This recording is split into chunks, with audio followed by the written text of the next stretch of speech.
नमस्ते साथियों और प्यारे बच्चों, आर्या की पाठशाला में आप सबका स्वागत करती हूँ। और वीडियो 2 दिन थोड़ा लेट हो गई है, अब विलम्ब से आ रही है क्योंकि कृष्ण जन्माष्टमी का त्यौहार था और काफ़ी व्यस्तता रही, इसलिए वीडियोस थोड़ा आपके सामने आने में थोड़ी विलम्ब हो गया है। आप सबको पता ही होगा कृष्ण जन्माष्टमी कब और क्यों मनाई जाती है, तो नहीं भी पता होगा तो जो है मैं बता देती हूँ। कृष्ण जन्माष्टमी जो श्री विष्णु जी के अवतार, छठे अवतार हैं, जो कि कृष्ण के रूप में आए।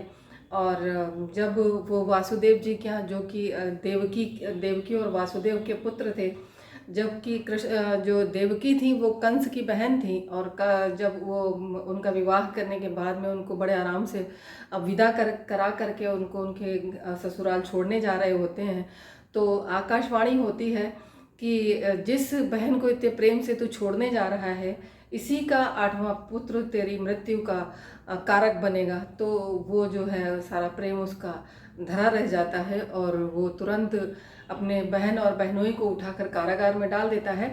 तो वहाँ जब कारागार में उनको डाल देता है तो प्रत्येक जब उनकी संतान होती है तो प्रत्येक संतान को वो मार देता है और बड़ी बेरहमी से उनकी नृशंस हत्या करता है। और जब 8वीं संतान के रूप में श्री हरि, जो श्री विष्णु जी हैं, जब वो जो है जन्म लेते हैं, तो उस समय की जो स्थितियां ऐसी बनती हैं, वो भाद्रपद की कृष्ण अष्टमी थी और रोहिणी नक्षत्र था उस दिन। तो वो और भयंकर बारिश हो रही थी, बहुत काली घटाएं थी चारों तरफ से, बहुत तूफानी रात थी वो जिस समय भगवान कृष्ण ने जन्म लिया था। तो जब उन्होंने जन्म लिया तो कुछ ऐसी लीला उन्होंने करी कि जो है पूरे द्वारपाल वहाँ पर सो गए और कारागार के जो द्वार थे वो स्वतः खुल गए।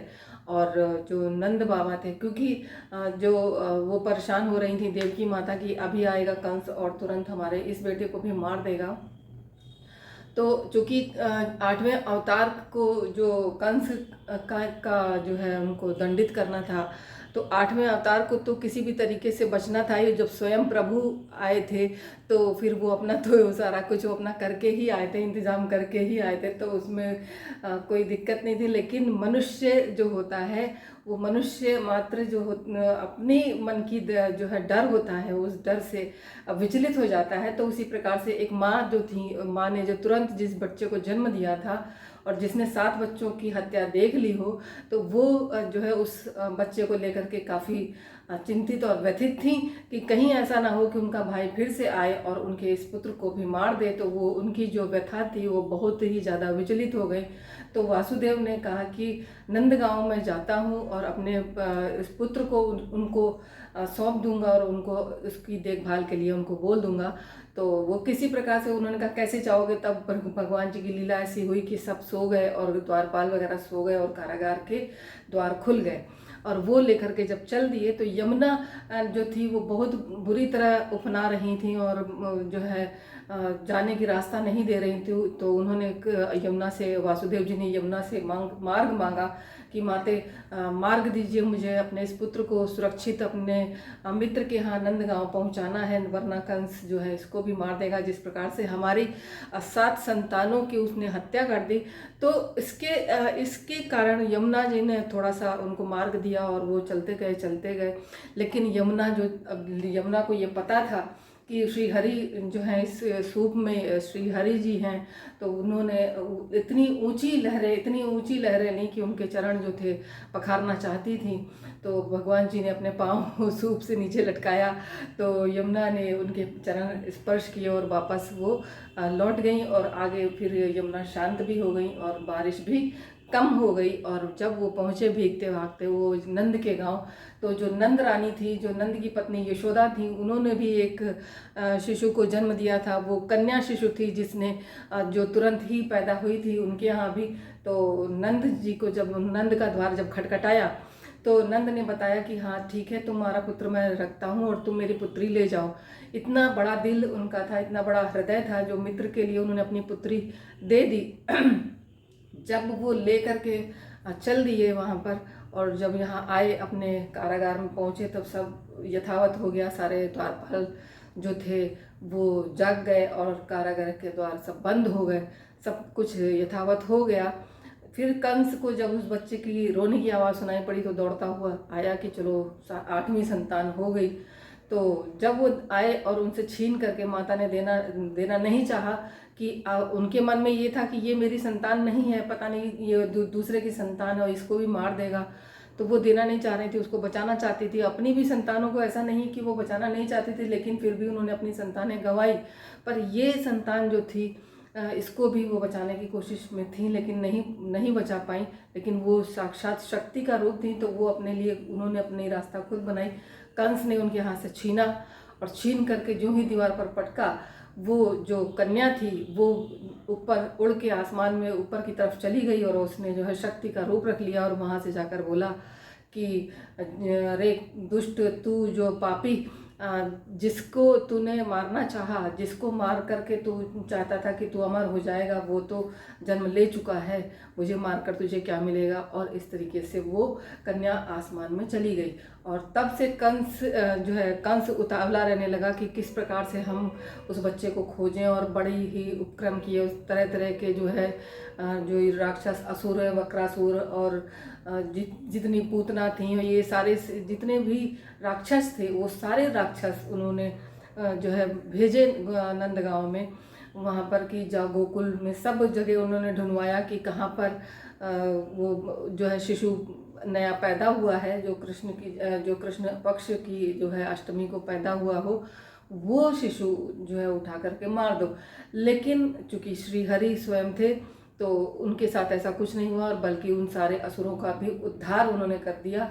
और उसके पश्चात वे धीरे धीरे बड़े होने लगे, और जब बड़े हुए, युवा होने लग गए, तो उनको मथुरा में बुलाया गया कि चलो अब वहाँ पर उनको जाना चाहिए। तो वहाँ पर फिर कंस को जब उन्होंने मार करके उन्होंने अपने जो है पिता को और नाना को गद्दी दिलवाई, अग्रसेन को। तो उसके पश्चात सब कुछ सही हुआ, और फिर वो धीरे धीरे बड़े हुए, जब युवा हुए तो उनका विवाह हुआ और वो द्वारिकाधीश बने। बाकी की सारी कहानियाँ बहुत बड़ी बड़ी कहानियाँ हैं, बहुत बड़ा। अब अगर हम इसको देखेंगे तो बहुत विस्तृत है कृष्ण जी का जो भी है। आप जो भी साहित्य देखेंगे, जो भी इसको पढ़ेंगे समझेंगे तो बहुत बड़ा है। उन्होंने फिर गीता, महाभारत में गीता का संदेश दिया। तो ये सारी चीज़ें हैं जो कृष्ण जी ने जो बहुत कुछ किया है, जो युग पुरुष के रूप में और योगेश्वर के रूप में और मोहन के रूप में, पता नहीं कितने जो है उनके नाम हुए। और उनकी 16,000 पटरानियाँ थीं, उनकी तीन रानियाँ थीं, रुक्मणी थी और सत्यभामा थी, जामवंती थी।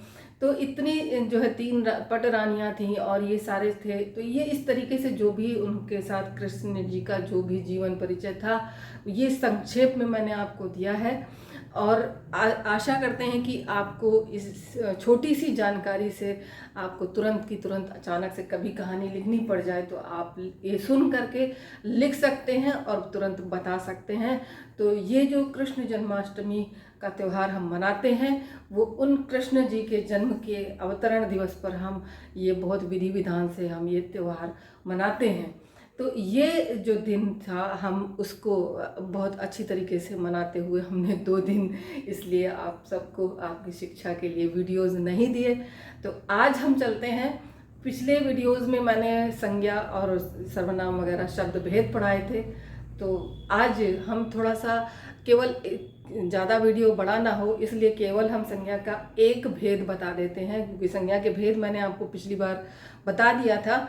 तो आज हम बता देते हैं संज्ञा का भेद, जो है व्यक्तिवाचक और जातिवाचक। आप इसको समझिए। व्यक्तिवाचक संज्ञा किसको कहते हैं? वह शब्द जो किसी वस्तु, व्यक्ति, स्थान के नाम का बोध कराता है। वह शब्द जो किसी वस्तु, व्यक्ति, स्थान के नाम का बोध कराता है। ऐसा शब्द जो किसी व्यक्ति, स्थान और वस्तु के नाम का बोध कराए, ऐसे शब्द होने से वो संज्ञा व्यक्तिवाचक हो जाती है। तो वह व्यक्तिवाचक संज्ञा होते हैं जैसे राम, श्याम, मेज, कुर्सी, कार, दिल्ली, मुंबई, ताजमहल, हिमालय, हिंद महासागर, काला सागर, रामायण, गीता, जनवरी, चैत्र इत्यादि।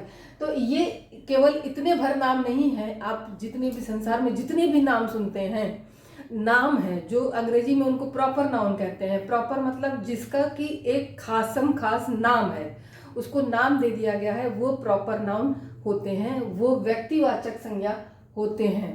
तो वो व्यक्तिवाचक, जैसे राम है, ये राम जो है वो किसी का नाम है, किसी का नाम, तो ये व्यक्ति का नाम हुआ।